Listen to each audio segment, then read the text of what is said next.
Is Israel a threat to the national security of the United States? I don't care for the word threat for two reasons. One is that it implies that Israel is likely to attack the United States, which is not true. The fact is that Israel is a huge albatross around our neck, and it causes us enormous damage in the foreign policy realm. The second problem I have with the word threat is that it implies that it's something that's out there on the horizon and hasn't hit us yet. And the fact is that Israel has been an albatross around our neck for a long time. And let me just give you a couple examples of that. Let's talk about 9/11, the Iraq War, and the Iran War. Although few people in the United States know it, the fact is that 9/11 was due in large part to our relationship with Israel. You want to understand that Khalid Sheikh Mohammed, who was the principal architect of the attacks, is now at Guantanamo, has said that it was Israel's treatment of the Palestinians and America's close relationship with Israel that motivated him to attack the United States. With regard to Osama bin Laden, it's important to understand that he tried to move up the date of the attack 2 times before September 11th, 2001, because of events involving Israel.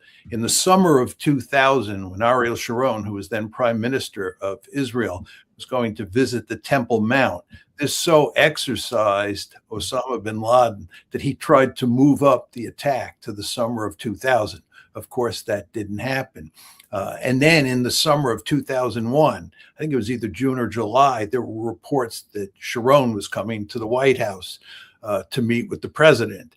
And then again, Osama bin Laden tried to move up the date. So you can see that Osama bin Laden and Khalid Sheikh Mohammed, who were the two principal forces behind 9/11, were deeply motivated by Israel's treatment of the Palestinians and our support for Israel.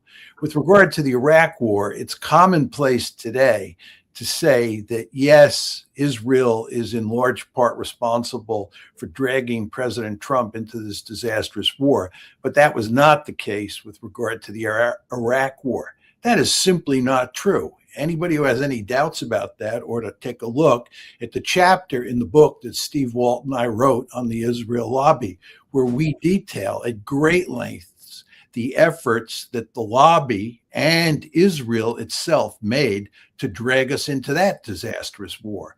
So when you think about 9/11, Iraq, and Iran, I believe without Israel, none of those three things would have happened. Then you have to face up to the fact that today, given what's going on in the Middle East, we are damaging our position all around the world because we're in this losing war that's causing great damage to our reputation and also using up all sorts of munitions that we need in other scenarios, especially in East Asia for the purposes of containing China. This war that Israel is principally responsible for dragging us into against Iran,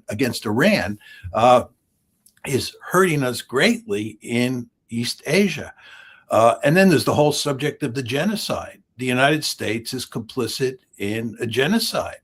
Now, there's no question that we have agency here, but the fact is that we were dragged into this conflict in large part because of the power of the lobby and the fact that the lobby was able to get us to support Israel no matter what after October 7th. And that brings up the whole subject of the lobby. We're talking about Israel and whether it's a strategic asset or not, or whether it's a strategic threat or not, to use your rhetoric. But you have to get inside the United States and think about what the consequences are of having this lobby that has so much power. Is it a force for good inside the United States, or is it not? The fact is that the principal threat to freedom of speech in the United States today is the Israel lobby. There's just no question about that. You come to university campuses or college campuses, we all understand that you're at great risk if you speak out loud against Israel or against the Israel lobby. Just go back to the spring of 2024 when you had all those protests against the genocides in Gaza on college and university campuses. They've completely disappeared. The government cracked down and ended that. The government made it clear that anybody who criticized Israel was going to get into serious trouble, maybe even deported in some cases. So Israel is the Israel lobby, of course, which is joined at the hip with Israel, is a major threat to freedom of speech in the United States. Then there's our elections, as everybody knows. AIPAC and these other institutions in the lobby, they distort our elections. They distort our hiring process. You ought to ask Chaz Freeman sometime about what happened to him when the lobby made it almost impossible. No, I take that back. The lobby made it impossible for him to ever occupy an important position inside the government because he had been critical of Israel. I could go on, but it's terribly important for Americans to understand that our relationship with Israel is not good at all from a strategic point of view. And what's going on inside the United States with the lobby is a threat to liberal democracy. How about espionage? I mean, is it fair to say that while Prime Minister Netanyahu was speaking with President Trump, and I'm going to argue and ask you if you agree in a few minutes, if he left the White House empty-handed, his comments and the president's comments were being surveilled in the White House by Mossad? I don't know that for a fact. I wouldn't be sure. I wouldn't be surprised at all. But if Netanyahu was in the room talking to Trump, they wouldn't have much need to surveil what was being said because Netanyahu could hear it with his own ears. But there's no question, talk to anybody in the intelligence community, that there's no country on the planet that spies more on us than Israel does. And then you have incidents like the Jonathan Pollard case. I mean, if you look carefully at the Jonathan Pollard case, it's actually quite shocking. Pollard did significant damage to American national security. And the lobby went to great lengths, and this includes Sheldon Adelson, to get him out of jail and allow him to go to Israel, where was treated or is treated like a conquering hero. I mean, the idea that Israel is this strategic asset and it does all these wonderful things for us is a laughable argument. Again, it is a major strategic liability. How dangerous to United States sovereignty is this Trump-supported legislation that would effectively amalgamate the Pentagon and the IDF, the CIA, and the Mossad?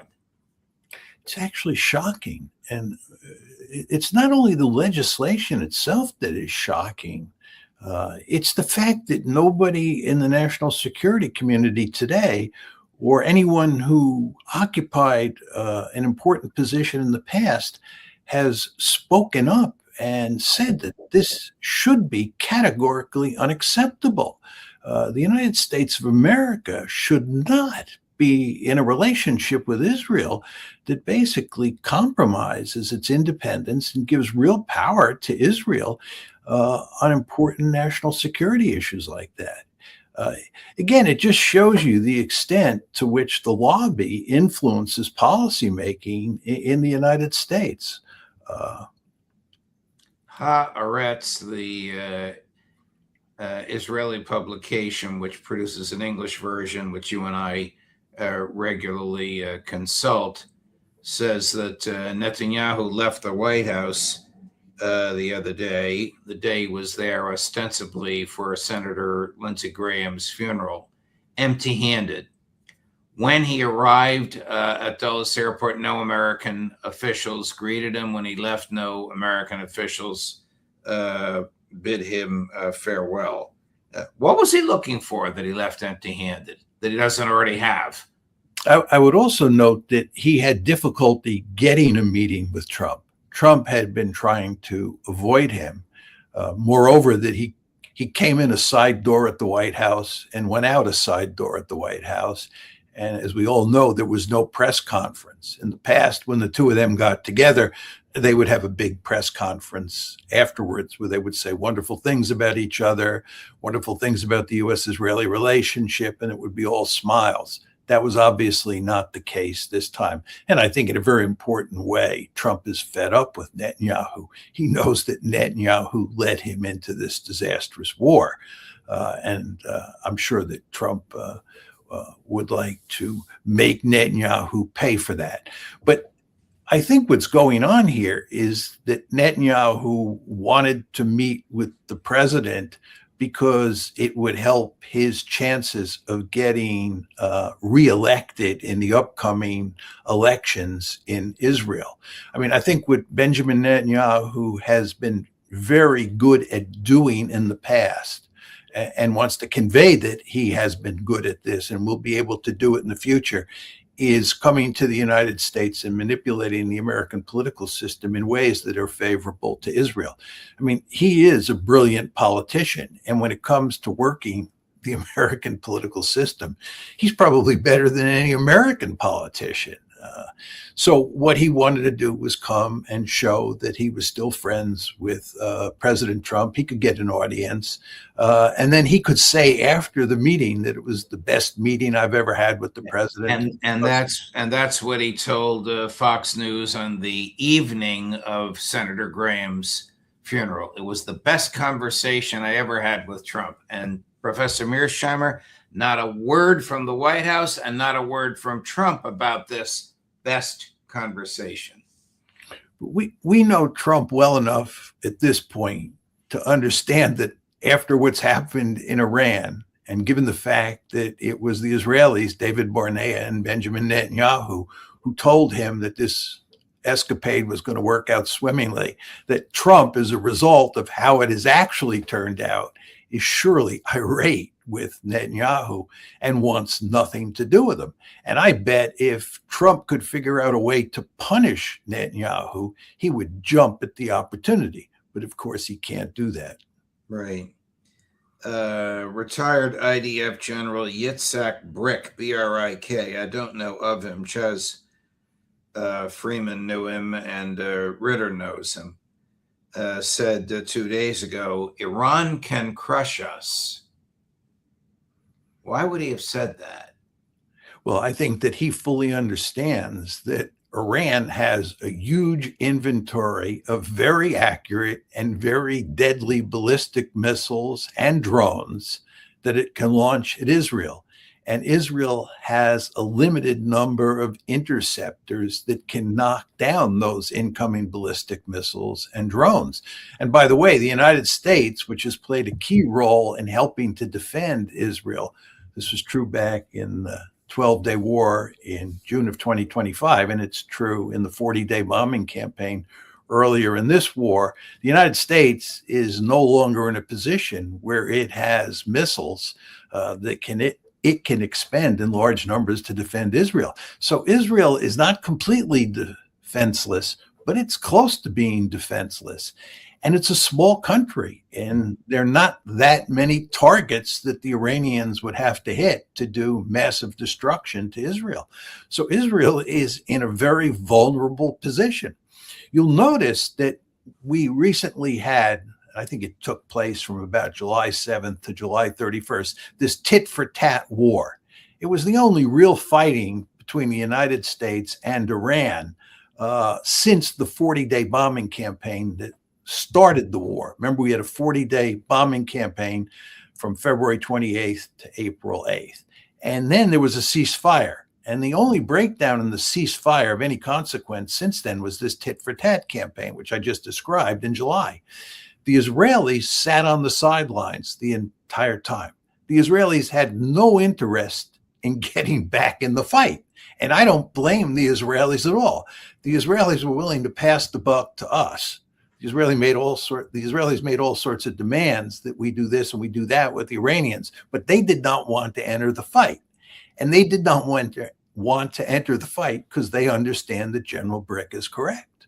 No, let's go to Russia. What do you see happening in Ukraine in the next months, say between now and the end of the year? And does this change of mind of this podcaster influencer, even though she has the presidency, or is that going to change policy? Well, let's talk about what's going on in the war in Ukraine. I think it's quite clear that things have been moving quite swiftly in Russia's favor over the course of this summer. The first point I would make is that if you look at the air war, the Ukrainians have no more Patriot missiles to use to defend Ukraine against the swarms of cruise missiles, ballistic missiles, and drones that the Russians are launching at them. It's almost the case that Ukraine is defenseless. And what's happened is that not only are the Russians destroying all sorts of critical infrastructure across the country, critical infrastructure that's important for waging the war, but most importantly, they have shut down Odessa and all of the major ports on the Black Sea. And they have turned Ukraine into a landlocked country. This is having and going to have enormous economic consequences because about 90% of all agricultural goods exported by the Ukrainians go through the Odessa ports. There are three ports there, 90%. And about 75% of manufactured goods and agricultural goods, 75% go through the Odessa ports.